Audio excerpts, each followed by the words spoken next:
Here's how to install Sumo springs on a 2021 Chevy Silverado. You can see the size difference from the factory right here.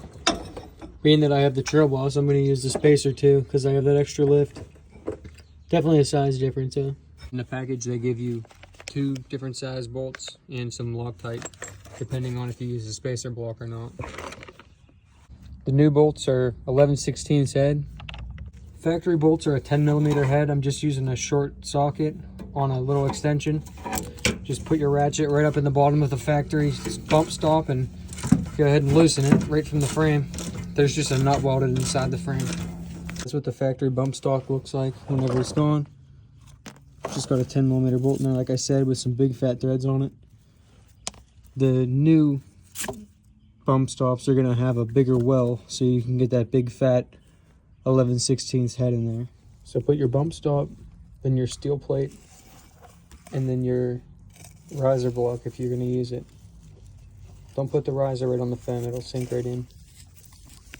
Technically they say it's a 17mm, but use whatever you want, honestly. It's not going to matter. I'm not going to tell you how to jack up the truck because I'm sure I'm not doing it correctly or safely, but jack it up enough so that you can get your new bump stop in there with the extension and get your socket in there as well.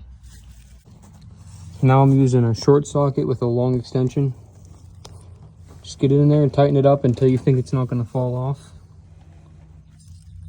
Here's a view from the back side of it. What's good is that it doesn't look like the truck is sitting on level now.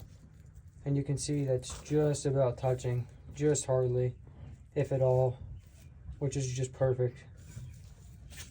I'll go ahead and do. Here's that factory for reference again. Make sure you use Loctite, unlike me.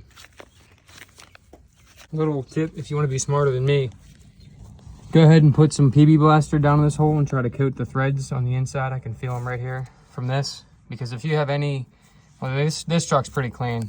It's just got fluid film, so I know it's clean in there, but if you have any road grime, it's going to stick on the threads and be a pain in the ass to get out. So go ahead and use some PB Blaster and try to get it off the threads. It'll make it much easier for you. Same thing, swap them out. Well, if you can find a way not to smash your fingers, you just did it. Good job. Looks good, feels good, sounds good, tastes good. Good luck.